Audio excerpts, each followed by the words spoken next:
أتيجي بقش نكي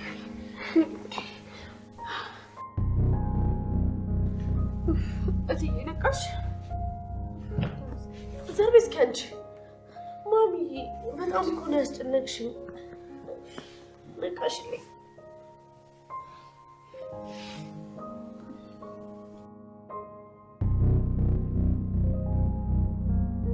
مامي الناتي نقش لي يني النات تمسكن كنت دمو ወደዛ ዞር በይ ማሚዬ ምን ተፈጥሮ ነው አስደነገጥሽኝ እኮ ደህና ነኝ እኔ ልጅ ተረጋጊ እኔ እንጃ ማዬ እኔ ግን ውስጤን ሰላም እየተሰማው አይደለም ወደ ሆስፒታል እንሂድ እንዴ ባለፈውም እኮ እንደዛው ወድቀሽ ነበር ደግሞ ዛሬም እንደዛው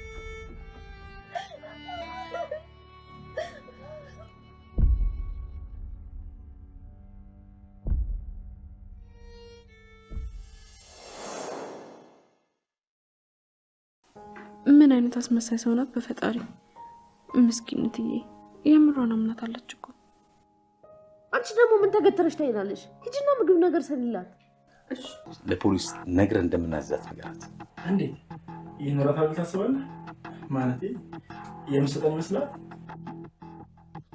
ወዳንም ሰጠ እኛ ክብር ግን ከየት አመጣለች ትቀልዳለህ 10 አመት ሙሉ እኮ አረብ ሀገር ተንከራታን የመጣችው በዛ ላይ ደግሞ ማዳሟ ወደ ሀገር ቤት ተገባለች ስትል ገንዘብ አሸክማት ነው የመጣችው አቤት እንደዛማ ከሆነ ይኖራት ይችላል አሰዋል እንዲህ በቀላሉ 2 ሚሊዮን ብር ሲናገኝ ሰላም ሰላም ጤና ይስጥልኝ ውዴ ቻናሌ ቤተሰቦች እንኳን ወደ ሰብለይቱ በሰላም መጣችሁ አደራ ድራማ ክፍል 21 በክፍል 21 እንግዲህ ሰላም በጭንቀት የተነሳ ራሷን እያጣች ትገኛለች አቶ ባይሉ የእህቱን ገንዘብ አብዝቶ ከመመኘቱ የተነሳ የእህቱን ውድቀት ከመፈለጉ የተነሳ እናትና ልጆችን በማለያየት እንግዲህ የእህቱን ገንዘብ በአቋራጭ ለማግኘት ሲጥር ያየነው እንገኛለን በዛ ላይ ያልሞተ ሰው ሞቷን በማለት ሰላም ጭንቅ ውስጥ ገብታ አሁን ላይ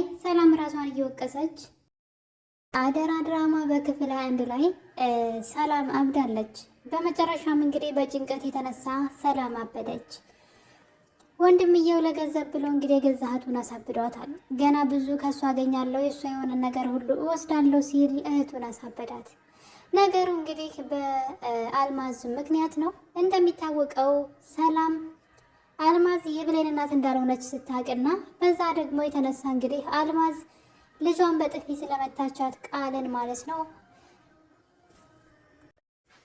እናም እንግዲህ እንደ ልጅን ትመቻታለች ብላ ገፍትራ ስትጥላት የሞተች ስለመሰላት ብዙ ነገሮች እንግዲህ በዛ የተነሳ አቶ ባይሉ መጠቀም ወይም ደግሞ ጥቅምን ማግኘት ስለፈለገ ሴትዋ ሳትሞት እንደሞተች አድርጎ ሰላምን ማሰቃየት ጀምሮ ነበር ማለት ነው እና እንግዲህ ነገሩ ይሄ ነገር እሱ ይሄንን አጋጣሚ ተጠቅሞ ወደ 2 ሚሊዮን ብር ሰላምን ይጠይቃታል ሰላም ገንዘቡን ከተጠየቀችው በላይ ደግሞ የአእምሮ ሰላም ነው ያጣችው አቶ ባይሉ በሰው አስደውሎ የብሌን እናት አልማዝን ገለች ስትቀብሪያት ከወንድምሽ ጋር አይቼሻለሁኝ ስለዚህ ቶሎ 2 ሚሊዮን ገንዘብ እፈልጋለሁ ያለዛ ግን ለፖሊስ አሳልፌ እሰጥሻለሁ ብሎ ሲናገራት እሷ ግን ያ ነገር ሲያስደነግጣት የአእምሮ ሰላም ነው ያጣችው በሄደችበት ሁሉ የሴትዋ ድምጽ ነው የሚሰማት አንቺ ነፍሰ ገዳይ የሚል ድምጽ በተደጋጋሚ እየሰማች ሰላሟን ያጣችው ሰላም በመጨረሻም እንግዲህ ማበድ ላይ ደርሳለች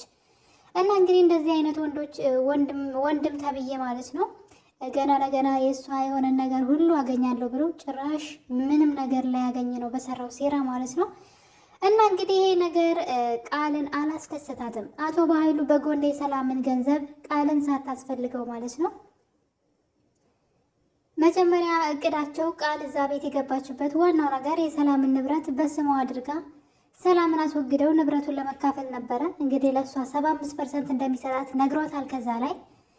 ነገር ግን እሷ እኔ ነፍስ ገድዬ እኔ እሷን ገድዬ ያመጣሁትን ገንዘብ አንተ ነው ሆይ ለእኔ 25% የምትሰጠኝ ብቻ እንደ ገንዘቡ እጄ ይግባ እያለች ነበር። እንደው መጀመሪያ ጊዜ ይህን ነገር እንድታደርግለት ሲስማሙና ነገር ግን በኃይሉ አሁን መንገዱን በመቀየር ልጅቷ ሳታስፈልገው በጎን የሰላምን ንብረት በሴትዋ እያስፈራራ በሌላ ሰው ንብረቷን ሁሉ ለመውሰድ ሲያቅድ ታያለች ቃል ማለት ነው። እና እንግዲህ ሰላም ጋር አስደውሎ ይህን ያክል ገንዘብ እንደጠየቃት ስታይና ሰላምም ራሷን ስታ እንግዲህ በመከራ ነበረ ብሌን ውሃ ደፍታባት የነቃችው።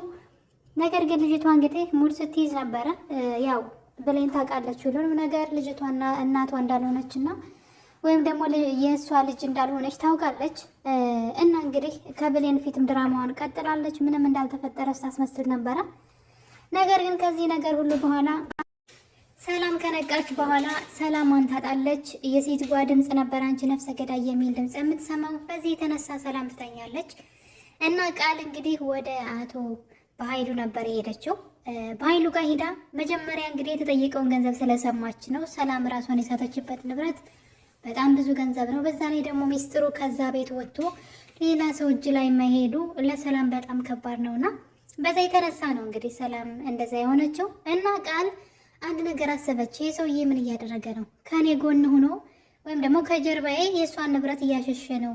እሷ ያቀደችው እንግዲህ ታውቃላችሁ፣ የቃል እቅድ እስከ መጨረሻው ድረስ ታግላ የሰላምን ንብረት በሙሉ የልጅነት ወራሽ ካደረገች በኋላ ሰላምንም መግደል በኃይሉንም እስር ቤት ማስገባት አቅዳ የተቀመጠች ሰው ናት።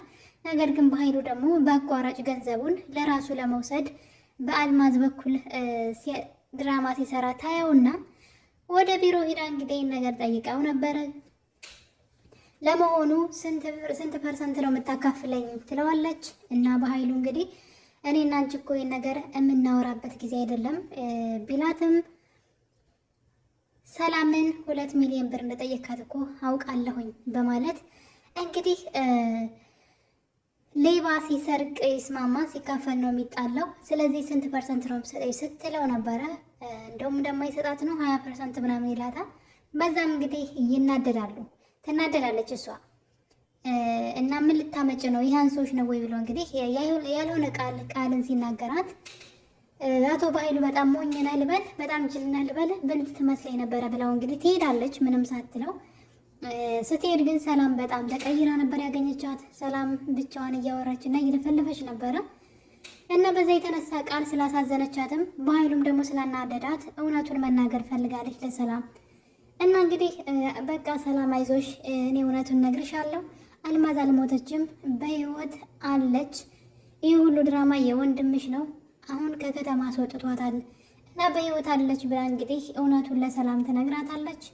በሚያሳዝን ሁኔታ ግን ሰላም ራሷን ስታ ነበር የሚባለው ማለት እንትን ይሄ ምንድነው ስታ ሳይሆን በቃ ራሷን አታውቅም ማለት ነው። ቀየረ ምንድን ነው የሚባለው አብዳለች ነው አብዳለች። አዎ በቃ ተሰውራለች ማለት ነው። እና ምንም ነገር አታውቅም። እንዴ አልማዝ ልጅ ጓደኛ ናት እያለች ማውራት ጀመረች። እንግዲህ ሰላም አበደች መጨረሻ ላይ ማለት ነው። ያ ሁሉ ምንድነው ያመጣባት? ሴትዋ ሞታለች ብላ የመጣባት ጭንቀት ነው ለእብደት ያደረሳት። እና በኃይሉ እንግዲህ ቆም ብሎ ማሰብ ይጀምራል። እንዴ ይቺ ልጅ ለምንድነው ያስፈራራችኝ? ምን ተማምና ነው እንደዚህ ብላ የተናገረችኝ? ምናልባት እኮ እውነቱን ለሰላም ልትነግራት ትችላለች በማለት ነበር እንግዲህ በኃይሉ ወደ ቃል ስልክ ላይ በመደወል 40% በቃ ይሆንልሽ እያለ በቃ እንደውም በቃ 50% ይሆን እያለ ሰውየው ልጅቷን እንዳትናገርበት ሚስጥሩን ማለት ነው ለማስተባበል እየሞከረ ነበረ። ነገር ግን ቃል እንግዲህ 40 60 አንድም የሚባል ፐርሰንት የለም ሰላም አብዳልሃለች አለችውና በጣም ነው የሚያሳዝነው። ነገሩ ሁሉ ድብልቅልቅ ነው ያለው አሁን ላይ ማለት ነው። ነገሮች ተበላሽተዋል ማለት ይቻላል። ማለት ሰላም ጤነኛ መሆን ነበረባት ከነ ችግሮቿ በጤና መኖር መቆም ነበረባትና በተለይ ደግሞ ለብሌን ታስፈልጋት ነበር በዚህ ሰዓት ማለት ነው። እና እንግዲህ ሰላም ምንም ነገር አታውቅም። የነገረቻትም ነገር እንደሌላ ነገር አይታው ጭራሽ በመጨረሻም ቃልን እንግዲህ ማነሽ ከየት ነው የመጣሽው? ውጭልኝ ከቤቴ አንቺ የኔ ልጅ አይደለሽም እያለች እንግዲህ ሌላ ችግር ጀምራለች ማለት ነው። ሌላው ነገር እንግዲህ ደግሞ ብሌን ሰላም እናቷ እንደሆነች ሳትሰማ አትቀርም። እንግዲህ ሳሚ በአቶ በኃይሉ እቅዶች ሁሉ ይናደድና አቶ በኃይሉ ባዶ እጅህን ነው ማስቀርህ፣ ያለ የሌለህን ነገር ሁሉ ነው የምነጥቅህ እያለ አቶ በኃይሉ ቀኝ እጄ ነው ብሎ ሁሉንም ነገር እየነገረው ነበረ። ሰላም ወደ ሀገሯ ልትመጣ ስትል አሰሪዋ በጣም በዛ ያለ ገንዘብ ነው አሸክመው የላኳት፣ ስለዚህ እሱን ገንዘብ መውሰድ አለብኝ፣ እናም ሰላም እንደውለህ አስፈራራት ብሎ ሲለው እሱ ግን እሺ ብሎ ካደረገ በኋላ ግን አቶ በኃይሉ እሰራላለሁ፣ ጠብቀኝ፣ ባዶ እጅህን ነው ማስቀርህ፣ እበቀልሃለሁ እያለ ወዲያው እንግዲህ ትንሽ ቆየት ብሎ ሰላም ጋር ወደ ብሌን ስልክ ላይ ይደውላል ማለት ነው። በአጋጣሚ ብሌን ደግሞ እናቷን ለመጠየቅ ወደ አሳዳጊ ቤቷ ሄዳ ስለነበረ እና እንግዲህ ዳግም ለእናቷ ወይም ደግሞ ለራሱ እናት ማለት ነው፣ ያው ባያውቃትም እናቱ ናት እንግዲህ ስጦታ ገዝተሽ ስጭልኝ ብሎ ብር ሰጥቷት ስለነበረ እሱን ለመግዛት ብሌን ከቤት ወጥታ ወደ ሱቅ ሄዳ ነበረ። በዚህ ሰዓት ነበር እንግዲህ ሳሚ የብሌን ስልክ ላይ የደወለው። እናም ገነት እናቷ ስልኩን ታነሳውና ሳሚ እንግዲህ ሁሉንም ነገር ይነግራታል። እናትሽ ሰላም ናት፣ ትክክለኛ እናትሽ ሰላም ናት ብሎ ይነግራታል። ነገር ግን ገነት ይህን ነገር መቀበልም ማመን አልፈለገችም። እንደዚህ ቀደሙ ሆን ብለው ደግሞ ለልጄ ሌላ እንትን ተስፋ ሊሰጧት ነው እንጂ በፍጹም ብላ ነገሩን ለብሌን መናገር አልፈለገችም ነበር። ብሌን ተመልሳ ስመጣ ግን ሴትዋ ተርበትብታ እንግዲህ መዋሸት አልቻለችም እና እንግዲህ ነገር እውነቱን ሳትነግራት አትቀርም። ልጄ እባክሽ ተስፋ እንዳታደርጊ፣ እንደዚህ ቀደሙ እንዳትጓጊ፣ ግን የምነግርሽ ነገር አለኝ፣ የደበኩሽ ነገር አለኝ ትላታለች።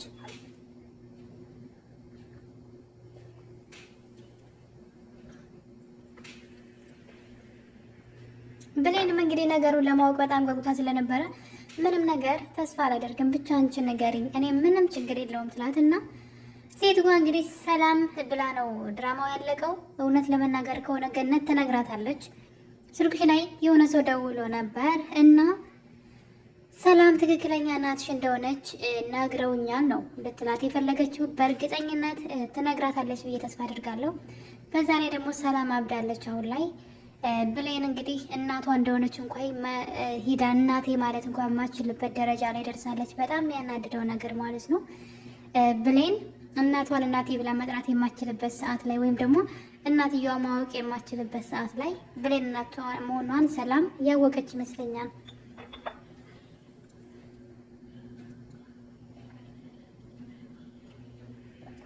በሁሉም ነገር ተስፋ የቆረጠችው ቃል ደግሞ እውነቱን ለሰላም ብትነግራትም ሰላም ግን ምንም ነገር ማወቅ አልቻለችም። ከዚህ በኋላ እንግዲህ የብሌን ፈተና ወይም ደግሞ ስቃይ የሚጀምር ይመስለኛል። ሰላም እናቷ መሆኗን እያወቀች ግን እናትየዋ ልታውቃት ባለመቻሏና እናቷ እንደዚህ በጭንቀት የተነሳ እስከ ማበድ የደረሰችበትን ነገር ስታውቅ በጣም ነው። ምክንያቱም ብዙ ነገር ነው ያጣችው። አሳዳጊ እናቷን ራሱ በዛች ሴትዮ ምክንያት አታት ነበረ። ሴትዋ ማለት ጠጥታ ልትሞት ነበር ማለት እናቷን ከፍ ዝቅ አድርጋ እንግዲህ 10 ምናምን ዓመት ሙሉ ያሳደገቻትን ገነትን ያቺ አልማዝ ተብዬዋ እንግዲህ እንዴት ከፍ ዝቅ አድርጋ ስታናገራት እንደነበረ ስታመነቃቅራት እንደነበረ አይተናል አይደለ? ከዛ ደግሞ አሁን ደግሞ በእሷ ሞተች በሚል ከተልካሻ ምክንያት ነው ሰላም ያበደችው። ስለዚህ የብሌን ስቃይ አሁን ላይ እንደውም የጨመረ ይመስለኛል። ልክ እናቷን ማወቂያዋ ጊዜ ሲደርስ እናቷ አበደች።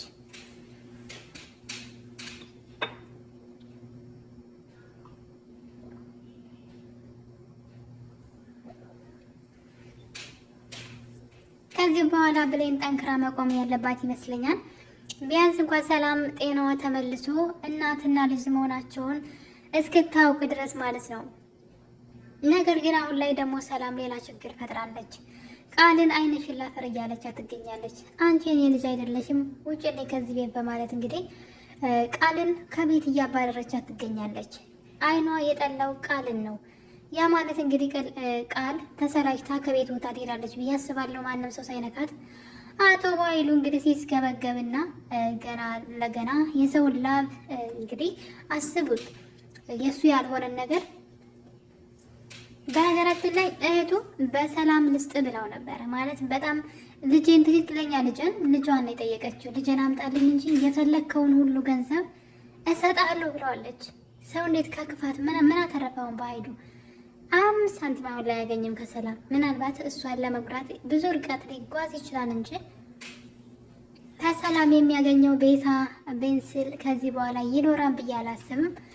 ሰላም እንግዲህ የአቶ በሀይሉን ተንኮሎችና ክፋቶችን ሳታውቅ ማበዷ በጣም ነው የሚያናድደው። ከዚህ በኋላ ምንም ነገር ማድረግ አይችሉም። ምናልባት ማበዷን ተጠቅመው ንብረቷን አስፈርመው እንዳይወስዱባት በጣም እየፈራሁኝ ነው። አቶ ባይሉ ምንም ነገር ከማድረግ ወደኋላ አይልም ማለት ነው። ስለዚህ ዳግምና ብሌን ሰላምን መጠበቅ አለባቸው ከነዚህ አውሬዎች ማለት ነው። በዛ ላይ ደግሞ ብሌን እናቷ መሆኗን ካወቀች እናቷን ተጠብቃታለች ማለት ነው። ማንም ሰው እሷን እንዳይጎዳት ከእናቷ አጠገብ ትሆናለች ብዬ አስባለሁ። እንግዲህ አቶ በሀይሉ ወደ ቃል ደውሎ እኔ የፈለግሽውን አክሲዮን ሰጥሻለሁ እያለ ነበረ። ነገር ግን ሰላም እንዳበደች ስትነግረው በጣም ነው የደነገጠው። ማለት እቅዱ ሁሉ ነው ገደል የገባው እና ከዚህ ሁሉ በሰላም እህቱ ቢጠይቃት ገንዘብ ያገኝ ነበረ። እንግዲህ የአቶ በሀይሉ ውድቀት አሁን ላይ እየጀመረ ይመስለኛል። ምክንያቱም ዙሪያውን ጥላቶችን በክፋቱ የተነሳ አፍርቷንና